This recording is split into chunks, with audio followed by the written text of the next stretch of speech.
Now, tonight on our front, we delve into the intensifying political storm surrounding Attorney General Godfred Dame. The NDC minority in Parliament is poised to initiate a censure motion against the Attorney General following the release of a controversial audio recording. The tape allegedly captures the Attorney General tampering with the witness, and in this particular case, the third accused in a case before the court instructing Richard Jakpa to basically make up some other issues and be with him in support or mount evidence against the minority leader, Dr. Kasiel Atuforsen. Now, the NDC has demanded Mr. Dame's resignation already in an earlier press conference, a move that was completely rejected by the NPP in a subsequent press conference yesterday. But the NDC have been accusing Mr. Dame today of lacking an understanding of the procurement process, lacking the decorum and integrity to continue in the office. This storm is led by Minority Chief Whip in the very person of Govins, Kwame Abuja. He's been citing the involvement in some problematic financial transactions too as new evidence against the Attorney General in this unending episode and saga, which includes some authorization in the motor angel case. Amidst the other allegations that's being held is that he sat down and did very little when it comes to saving the state resources that were lost to the SkyTrain and the other things that have been happening in the space. This is part of the conversation we should be having on this particular network on UPFront tonight. Also, we'll be hearing from a legal practitioner, Nick Papo Samuado, who's been challenging the governing MPP to release the original tape, whilst the MPP insists that this is a doctored tape, what was released by the NDC. He's been arguing that due process ought to be used to determine the tape's authenticity. It's not only NDC members that are talking in this case. A former MPP presidential aspirant, Dr. Atta Kennedy, has been echoing calls and emphasizing the need for a thorough investigation too. Now, Parliament, which is supposed to be hearing this censure motion, is set to return on June 11th. The pressure is already mounting also on the Ghana Bar Association to do what they can currently to actually address the controversy. Very little has been made of them. We all know that this tape does not only deal with the Attorney General and also the third accused. There is, in the midst of this conversation, a Supreme Court judge that has been mentioned, further funneling and also making all of this murkier than it's supposed to be. There is a massive demand for accountability and transparency on this matter. And tonight on UPFront, we will go in depth and actually do some analysis of the unfolding saga. We'll be exploring the political implications and the quest for justice in Ghana's legal system. In this less than 15 minutes conversation, I'll be having in studio with me a member of Parliament for Asante Atim North, and also a member and a ranking member on that committee for subsidiary legislation in the very person of Andy Kwame Apiakubi. I'll also be joined by a man who's already stated that the Attorney General must go. That is lawyer Martin Pebu. Pretty soon on this particular conversation, you should join us tonight for a grueling engagement on what's supposed to be the latest development when it comes to what's been known as the Godfred Dame Saga. You sure will be joining us after this break.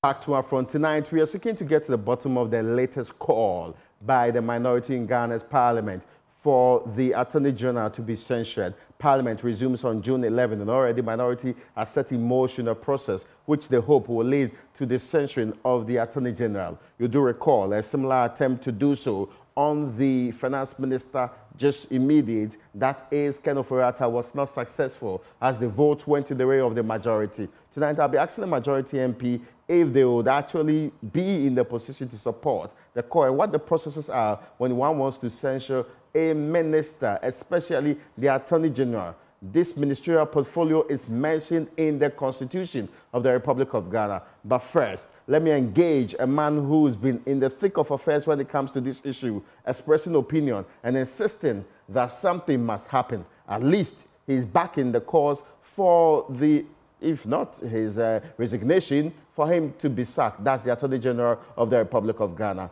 Mr. Kpebu, you are welcome to UPFront. Good evening. Good evening. It's Aqua. Now, call me Martin. It's sufficient. Now, let's start on this note. It is without doubt that you believe that the Attorney General did something wrong.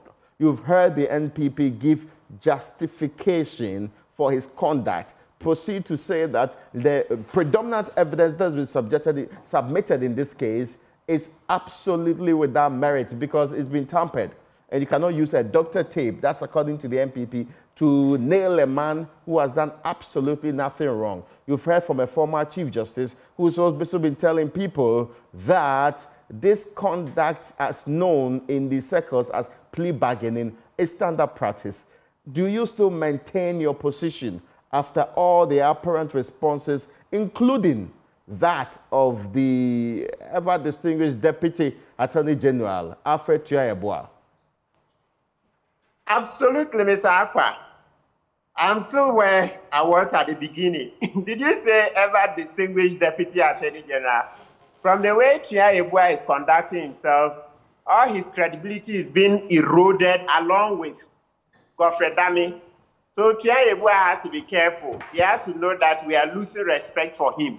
What he's doing is despicable. No, I don't expect that from a Deputy Attorney General. He shouldn't do that. Listen, this tape is so bad. Any attempt to rationalize what is in the tape, etc., will just get everybody's fingers bent. So I don't expect Tuah to continue what he's doing. It means that we can't separate politics from principles. It means that for us, everything is politics. It's all about thievery. That's all that I see in the justification Tuah is giving. I just see him supporting corruption, supporting thievery. Is that the legacy Tuah wants to live? Is it a joke? Is that the Tuah I know from the University of Ghana? Is that a joke? I mean, come on, let's get serious. People should stop this thing, rationalizing the tape. This thing is so horribly bad. It's bad. Let's just accept it. I mean, come on. Godfred Dame should have resigned long ago. And let's quickly chip in this, Raymond. Sophia Kufu said that she had traveled. She said she hadn't been following. She just mentioned that, yes, the principle or the practice of plea bargaining is good. But she said she's not been following the nitty-gritties. She didn't comment about the tape. She did not talk about the exchanges between Jakwa and Dame. No. Sophia Kufu can't support such a thing. She was CJ, and she was very strict. Even, can you imagine how many charges do we find in the tape? We find at least 3. Dame trying to convince the witness to come and perjure himself. That is what we call subornation of witness. Number 2, Dame contacting the witness, dealing directly with him when the witness, when the accused was represented. It's against the legal ethics rules, rules 13, 14 of LI 23-24. Then 3, Dame asking the witness to fabricate evidence, also against section 213 and 214 of the Criminal Offences Act, Act 29. That's not what Sophia Kufu, Yasantua, as we love to call him, was supporting. Sophia Kufu didn't mention this. And Raymond, I know you are playing devil's advocate, because I think in the morning, I heard you on the SMS Super Morning Show saying that she didn't comment about the details. So I heard you. No, viewers heard you in the morning. In all fairness, the very comment that she gave was before the tape was played. The engagement she had. But I wanted to put in perspective, because it is one of the arguments that have been made heavily, that this was just another attempt at plea bargaining. And until judgment is given, plea bargaining is still a legitimate due process that is lawful, that is done, and there is evidence to back the very conduct that's happening in that space. That's the point I wanted to draw attention to. Absolutely. So it means that every time, let's keep adding this caveat, what you just explained, that her interview was before the tape. Otherwise, we are bound to mislead the public. The public will think that, oh, so Ekufu is supporting Dame. So Ekufu won't support such conduct. Listen, oh, Dame, I like Dame. We are all young men at the bar. I love the Kufuado more than anything. I love them to bits. But it's just that this is indefensible. I don't know how I'm going to be able to defend such a tape.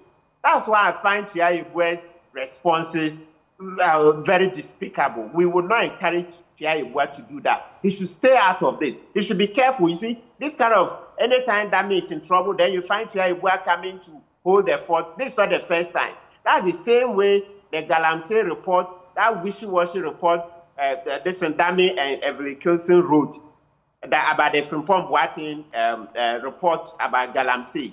They came and they didn't press, they didn't investigate, and they just wrote some responses. Frimpong Boateng didn't bring any evidence. When Gabi had gone on some media stations to confirm that, yes, he called Frimpong Boateng, all right? Meanwhile, Dame is saying no, he doesn't see any other evidence. What prevented Dame from calling in Gabi Ochre Daku to come and answer for the calls, etc.? So my point is that each time Dame does anything unethical, then you find Tia Ibue coming to utter some statement. Tia Ibue, he should be careful. The first statement he uttered was on Thursday or so. How does that statement compare now? He wrote those very nebulous statements. The critical issue of the tape, what did he do? He was silent. Now a tape is out. Tia Ibue is going to go down with Dame. Tia Ibue should stop joking. He's a very amiable person. But he should know that there is a difference when there is trouble. He should be able to realize that. I find it surprising that when he was giving the interview, he was all smiles. What is smiling about this damning thing? We've been embarrassed as a nation. We've been dragged into mud. And Tia Ibue is smiling in an interview over such matter when he should be shedding tears and showing remorse. Tia Ibue doesn't seem to understand what he's confronted with. Please, Tia Ibue, this is not your private matter in your law chambers. This is Ghana. Because to be honest, the way he handled the interview, I'm beginning to have doubts that, does he really understand the office of Deputy Attorney General? What is this? What is smiling about that, this tape? We should be crying. If embarrassed us like this and then Tia Ibue is busy concocting stories up and down, he should read his own statement. Read his own statement before the tape came out. You see how it was rambunctious, all over the place, gang-ho. Gang-ho, can he maintain that stance now? The statement he issued. Raymond, do you have a copy of it? Certainly, I'll be going to that statement, but you certainly, you have come to some conclusion on this tape that the MPP disputes. The party officially says it is a doctored tape. Premium cannot be placed on a doctored tape. Much more so, taking it to be wholesome, authentic, and reflecting the facts on the ground. Would it not be appropriate that you wait till an authentication process determines that the content of this tape is truly genuine before you can make some of these conclusive statements? No, I don't have to. Look, the smoking gun, Raymond, the smoking gun was Saturday night when Dame planted stories in Asasi Radio, asasiradio.com. That story. The moment he came forward now telling that, oh, he thinks he was recorded in Justice Yuni Kulendi's house, and then he even gave the contents, that was when I knew, no, the tape was bad. Where you find the accused talking ahead of himself. When the charges, the specific charges had not yet been laid, and yet the accused starts answering, then you should know that it's bad. I told people that the moment Dame came forward, that story, you see asasiradio.com, and our checks reveal this, and Dame that, and I knew, no, the tape was Dame. An accused would usually not talk out of 10, but for the accused to start, and then Monday morning, did you see the usual surrogates? Listen, Daily Guide, the Ghanaian Observer, etc. There were 4 newspapers. They started putting out Dame's defense even before the tape came out. That was when I knew that the tape was bad. It nails him. Please, look, Mr. Aqua, let's not play with this things. I'm not happy about this. It's Ghana that has been embarrassed. It's the nation that has been embarrassed. This is not about any person. No, rather, what it is the nation's reputation and integrity and everything that's at stake. It's not about person. On a personal level, I'm a bit scared because remember, this is not the first tape. Kandapa suffered a tape recording. Mamiti Wadudankwa was recorded by A+, of course, for good reason. The one who was begging A+, not to press corruption charges against Asen Subuachi and Abu Jinapo. Yes, that recording was good because at least it showed how Tiwa will usually protect politicians who throw Ghana under the bus in order to protect his favorite, Akufo-Addo and his cohorts, right? That's good. And then which are that? There were some other people who have also been recorded. So with this, it brings trepidation. It's like, hey, who else will be the next victim? So nobody is celebrating this. No, it's just that it's happened. But once it has happened, we ought to take steps. We cannot stay in a grieving stage that, Attorney General is record. No, grieving alone will not solve anything. We ought to take the bull by the horns. The tape has revealed certain grave malpractices here and there. Let's solve that so that people's confidence in the justice system will be renewed. If we don't do so, it's the justice system and Ghana at large that will suffer because this tape will never die out of the political conversations. You see how I keep referring to Tiwa, and you see, the moment Tiwa didn't investigate Cecilia Adapa and sought to collaborate with Dami, you see that in my analysis, I went and brought up the A+ tape. In my analysis, I went and brought up how she covered up the lady who said she was dating President Akufo-Addo, that's Sewa Boni, her encounters with President Akufo-Addo and her claim that she had been robbed, etc. The way Tiwa didn't investigate the case and prosecute. You know, all those charges. So what I'm saying is that this tape, look, it will haunt us forever. So please, Dami should go for the sake of Ghana. He should go. He himself started answering. He himself started saying he knows he had been what? Recorded. Please, Raymond, read the Asasi radio.com story. Sunday night, when the NDC tape had not come. Monday, they were answering in at least 4 newspapers. And then this guy, also was in Monday evening, Nana B, I think you will interview him. He was on City FM. He even went and revealed the name of Justice Yoni Kolendi, Supreme Court judge, in the matter, etc. So please, let's not make him in. Look, the interview the MPP held yesterday is despicable. We can't do that in a democracy. With very senior lawyers sitting in there and spewing such garbage. Excuse my language. It's not fair. We can't do that to our nation. May I ask you for specifics? When you say that some people spewed garbage, specifically what are you referencing? Especially when it comes to the MPP's conference yesterday. They say the tape was doctored. They say that there were attempts to try and influence, attempt to get the Attorney General to drop the case. That is what they are maintaining. They're entitled to that particular conclusion, aren't they? No, you see, let's separate them. The attempt to get the AG to drop the case is normal.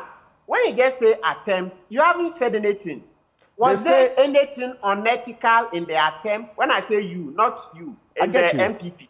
Maybe this point would clarify it. They have mentioned that the first accused in this case, the Honorable Kasia Latufosin, had, in the company of another member of parliament, gone to the Attorney General to try and get him to drop the case. Is that appropriate or inappropriate? That you can't say it's inappropriate just by that. No. Just like the way we are saying, we are not saying contact with Jakpa per se is wrong, just like the way Sofia Kufu said. No. If they want to see him, we do informal plea bargaining all the time. Oh, AG, drop this case against my client, because there's this evidence or that. So if you say Atufosin and an MP went, I won't doubt it at all. It's stand. Well, I seem to have had a frozen access to the Zoom link. Did they offer Dami money? Did they offer him money? Did they seek to bribe him? So if you have said when they came, they sought to bribe him and he rejected it, then we say yes. But if they just came, informal plea bargaining happens all the time. So that's not a point. Maybe they're seeking to mislead the masses. People, look, including myself. Remember I told you that ACP Agojo, when Dame added him wrongfully to the case, I approached Dame and said, oh, Dame, why have you added ACP Agojo? He's innocent. I'm talking about the high treason trial. That's true. And then Dame said, oh, we've just added him to make the case weighty. So you see, that was another instance of Dame's unethical behavior as a prosecutor. And I've been mentioning this over and over and over. So you see that Dame's cup, in a certain sense, is full. There are other things that time will not allow us to raise. But Dame has been involved in this kind of conduct all over. You talk to lawyers, you hear grumblings all over. That's why I think that, listen, after the stay of proceedings is done in the courtroom, I support the call that there should be a parliamentary inquiry into the rest of his prosecutions and everything, so that victims will come out to talk. The underhand dealings. Look, Raymond, trust me, this is not the first time. This is not the only time that Dame has done this. It's a stock in trade. That's why this one has caught him. That's why he played, threw caution to the wind. This is not the first time. No, if it was his first time, you'd be extremely careful. I have people grumbling that Dame this, and I've even told you, I'll maintain even the one I've put out openly, that Dame told me that he just added my client, ACP Dr. Benjamin Agojo, to the treason trial to make the case weighty, but that I shouldn't worry, he'll be acquitted. And that's how Dame destroyed Agojo's career. Destroy a man and his family like that. People think this is a joke. Are you not prejudiced, mindful of this experience you just shared, mindful of what your experience you're talking about? Is it not prejudice that's making you conclude that the Attorney General is perhaps doing something wrong under the very circumstance? Because the Deputy Attorney General maintains, and if I can read to you his exact words, it said it is not confirmed whether we have an authentic tape, that's the Deputy Attorney General, repeating what the NPP had said yesterday. Secondly, he says the second thing is that the Attorney General is very resolute, very firm, and very healthy, and is undertaking his duties as Attorney General. He is currently out of the jurisdiction, and very soon he will be back to continue his job as Attorney General.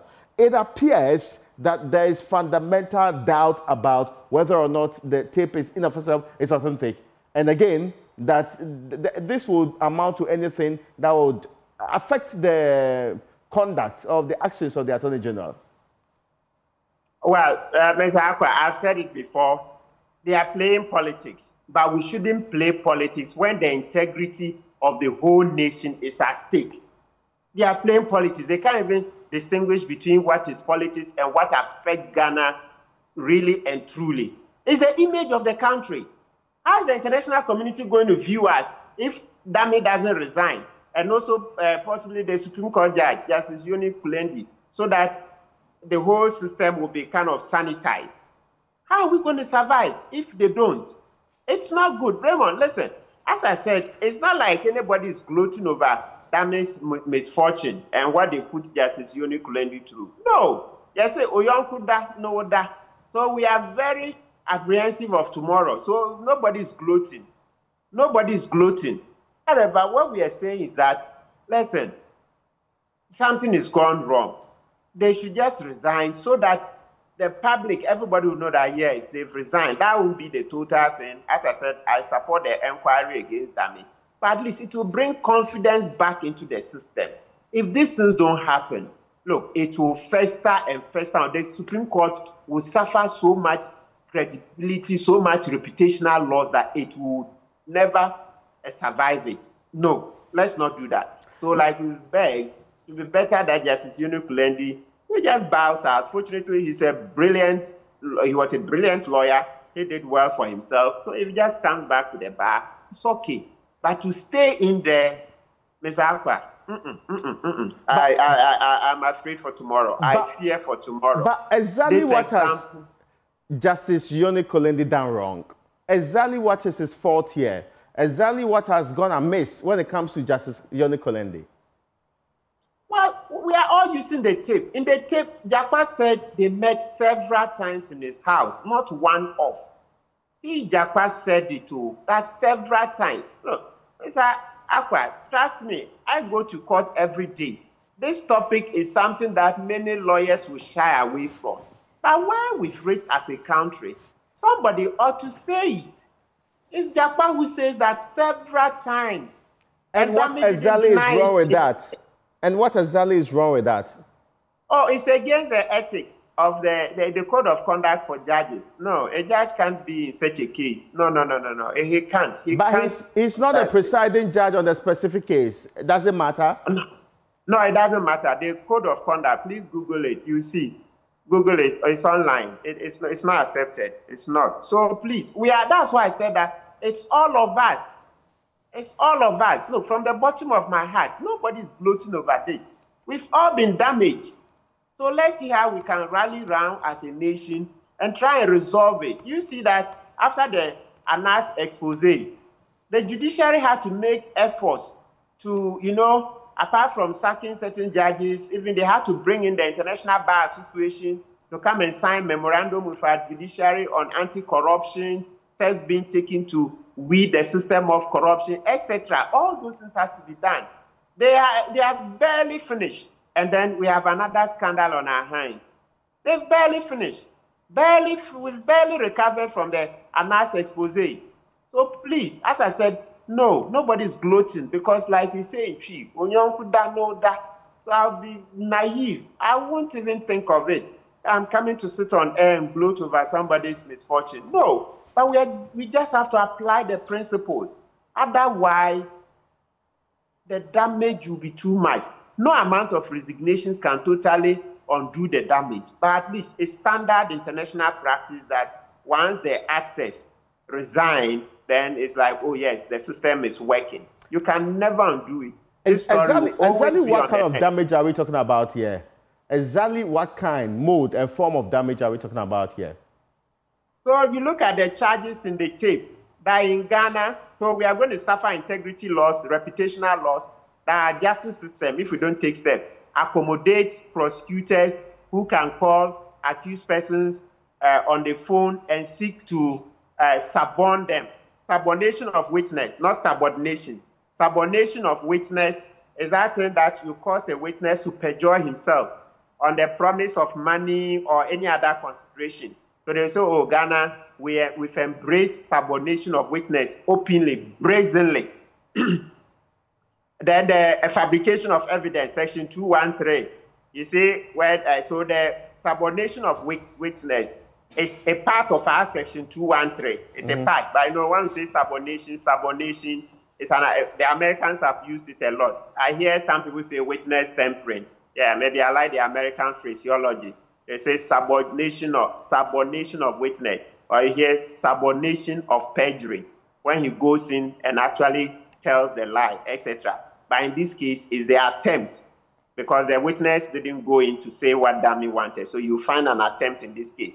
So the reputation will suffer, reputational loss will suffer is that we embrace subordination of witness, which is part of the fabrication of evidence under our section 213, 214 of the Criminal Offences Act. Then you see the other part, Dami said he should go and fabricate there's a medical excuse duty, should bring it to say he's sick when he's not sick.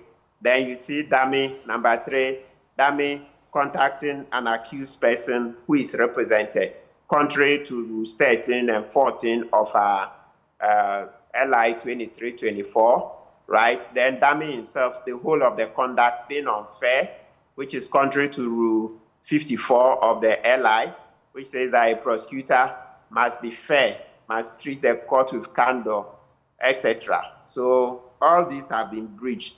And so that's Ghana suffering, because this story is on the net. People would have read it all over the world. And if you are doing research now, and you are talking about prosecutorial misconduct, so and so, this story will pop up. So can you imagine the kind of research articles, PhD theses, and etc. that will be written all over the world? We are damaged. The internet doesn't forget. Mr. Akwa, you schooled in London. I'm sure you know this is better. The internet doesn't forget. We've been damaged. Please, nobody's gloating over this matter. Please. Sometimes maybe the tone may not be right, but we are talking about Ghana as a nation. We've been damaged. Okay, the brand Ghana.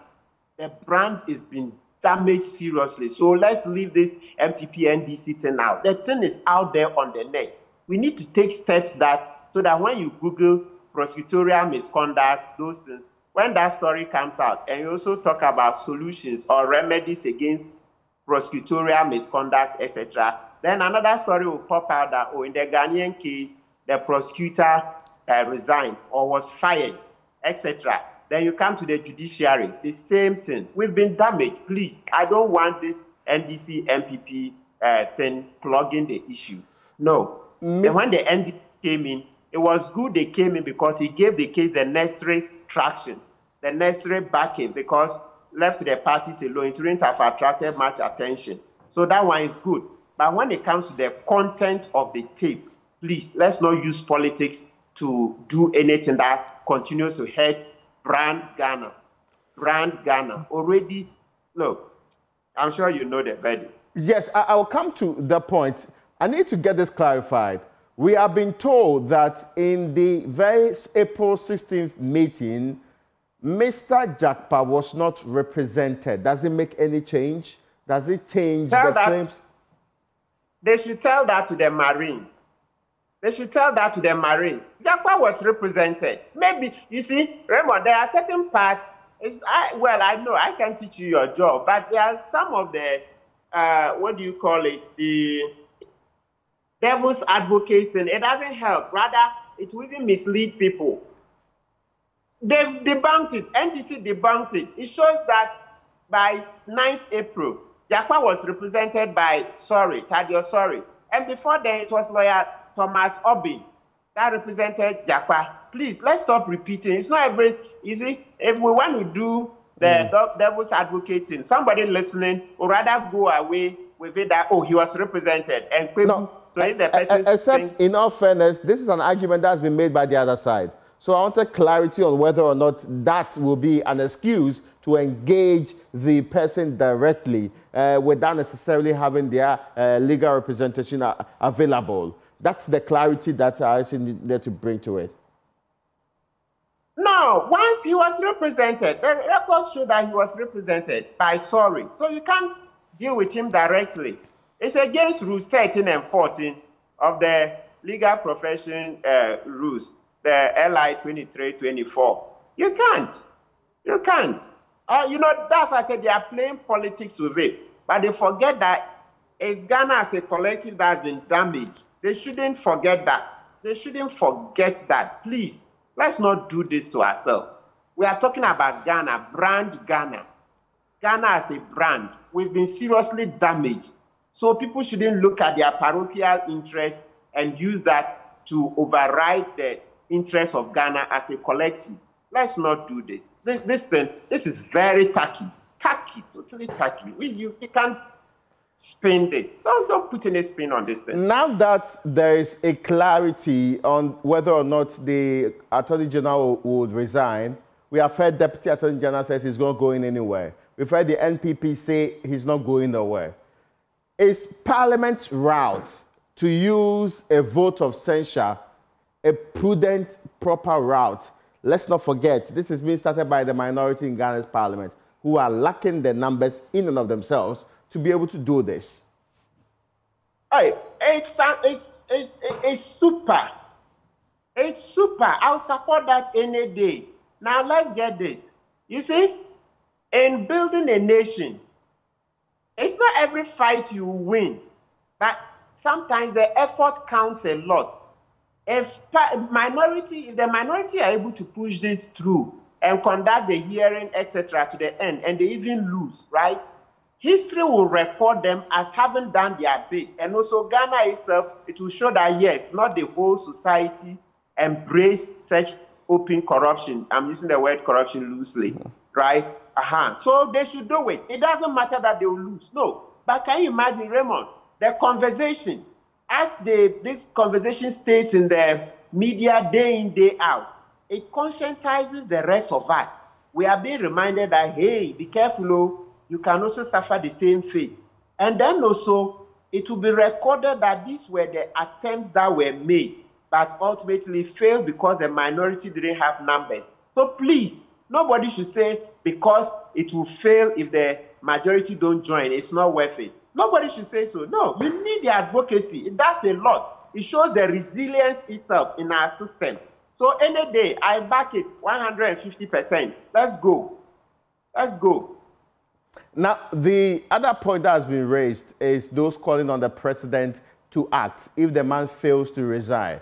Some say this is not likely. In fact, Mr. Asasari is of the opinion that if you want to rely on President Akufo-Addo alone, the tendency that he would ever fire Godfred Dame is very, very low.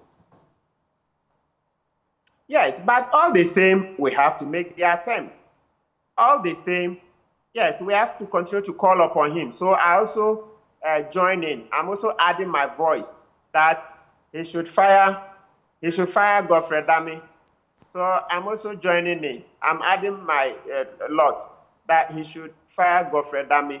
Those are standard things we have to do. As I said, the advocacy is very important. Never mind that we may not win, but it has to be done. Otherwise, if we're silent, then it means that you only have the story on the net. What did Ghanaians do? How did Ghanaians fight? Then there's nothing. No. Like, we have to be seen. We have to fight. Yes. How does all of this affect the case in courts? Many have asked the question. How does all of these happenings, which is predominantly out of court, affect the case in court? Let's not forget, the very first time Mr. Jakpa made his accusation, it was in the courts of the Republic of Ghana. How does these outside the court engagements from tape sharing and all of that affect the case in court? Yeah, it's very important. So it's communication that as a society, we are standing up, we are on the side of Ghana, we are on the side of justice, right? Yes, so this is the right thing to do. And so ultimately, you know, as the judge will be considering the application to stop the case, which we call the stay of proceedings, this is very important. Silence is not an option. No, as a nation, we need to make it very clear that the majority of the people were against the despicable conduct of the Attorney General. That's very important. It has to go on the record, right? And inside the court, the judge will listen to the tape. They will conduct a hearing on it. And I hope that the tape will stand tall, that the tape will be found to be authentic enough, and then the trial will be stopped. This trial cannot go on. No. It can't. It's not good for us. It will further damage this country if this trial were to go on. Now, it's not worth it at all. My words are not even strong enough. Why so? I mean, what is the seminal reason why you think the trial cannot go on? Yeah, so as I've said, the reputational damage is huge, number one. That's not talking law. But when you come into law, so talking general governance, reputational damage, but we express the same reputational damage in legal language. You hear what we call abuse of process. So from the word, abuse of the process of the court, meaning that the Attorney General is using the criminal prosecution to further his political ends, to make the MPP look good, to kill or to destroy a political opponent. So that's what the Attorney General is seeking to do. So the court doesn't want its process. When we say process, that's the things, the documents that are filed in court, and the whole hearing is also part of the process. So when you say abuse of process, meaning that you are using the criminal justice system for something it is not intended for. It wasn't, the criminal justice system wasn't intended for political witch hunt. It wasn't for this subordination of witness, etc. So, no. So that's how come the court will look at it and then stop the trial. There are many cases all over the world. You go to the UK, I have a manuscript on this area of the law. Yeah, it's under disclosure, the law of disclosure. You see cases in the UK, long, many, and other jurisdictions. The moment a prosecutor misconducts himself, if you hide evidence, so that's why I say this area is called the law of disclosure, right? You hide evidence. So he's hidden the fact that he tried to suborn the witness and the witness refused, etc. Under the law, these things, he's supposed to disclose it. And if he discloses it, what was supposed to happen? The judge will say, what? Is that why you did? Case is cancelled. That's why he hid it and sought to continue. So once that evidence comes out, the remedy is usually what is called stay of proceedings. stay of proceedings. That's the remedy. So the trial is stopped, it's cancelled. Yeah, that's under the law of disclosure. Very well developed. We too, we are beginning to develop it. The first major case is the Republic versus Bafuboni. But of course, one Supreme Court decision cannot develop the whole area. So this case, this are two forcing case. By the time the judge rules on the stay of proceedings, this will also further help. So we are now building this area of the law. We haven't built it much. We've been left behind for very long. South Africa, Namibia, etc. Most of them, they were over 20 years ahead of us. As I said, I have researched this area extensively. I have a manuscript. I just haven't been able to sit down to polish it up and, publish it. But it's something that we are behind a lot of countries in the sub-region, even Gambia, etc. They were doing disclosures well ahead of us. Namibia, Kenya, can you imagine, Tanzania, etc. That's the area of the law, criminal disclosures. When a court finds that you are doing this abuse of process, the court will stop it one time. Now, I need to get this part also clarified because of what is being discussed heavily at this level. Some have said if Mr. Dame steps away from this case, it will be end of the matter and nobody will be demanding his resignation again. Do you support that claim? No. Mr. Akpa, from everything I've said, this demand that he resigns is something we'll be repeating for the next 6 months, even up until the 7th of January. Oh, we'll be repeating it. We'll be repeating it ever so often. No. We have no option. We'll keep repeating it. That's the resilience in the system. But we've been asking President Kufuor and Bawumia to resign for more than 2 years now. They haven't, but I often repeat it because under Article 60, Clause 13 of our Constitution, if the president and the vice resign today, we are bound to have elections within 3 months so that by the end of the 90 days, we'll have a new president. So I've been repeating it. Others have been saying it because, last August or so, during the party's primaries, presidential candidates' primaries, Akufo-Addo confessed that he was done and that to deal with the economy, etc., we should wait for the next leader. So since then, every time I've been repeating that call that he and Bawumia should go so that we can have early elections because our constitution provides for early elections. You don't always have to sit out all the 4 years. No, as and when you think you no longer have the wherewithal, mentally, physically, etc., you have to go. Then we have early elections. Maybe should we read Article 60, Clause 13? Yeah? Should we? I'm ready. Okay, just give me 1 second. It says, where the Speaker assumes the office of President as a result of the death, resignation, or removal from office of the President and the Vice President, there shall be a presidential election within 3 months after his assumption of office. Yeah, so today is 29th May. If they resign today, so 29th June, 1 month, or 28th June, then July, so August. So meaning that latest by about 27th of August, then we'll have a new president. Yeah. So we would have held the election within the 3 months. So that's the law. So as for repetition, if Dame doesn't go, trust me that there will even be a demonstration soon to ask for his resignation. Some say the president should have spoken on this matter by now. Do you agree? Well, it's possible because, somebody in the dying, the Bible says people can repent. But if we are going by its history, we say that a leopard doesn't change his spots, right? Akufo-Addo, the way he's corrupt, he will be supporting Dame all the way. Yeah, Akufo-Addo, like father, like son.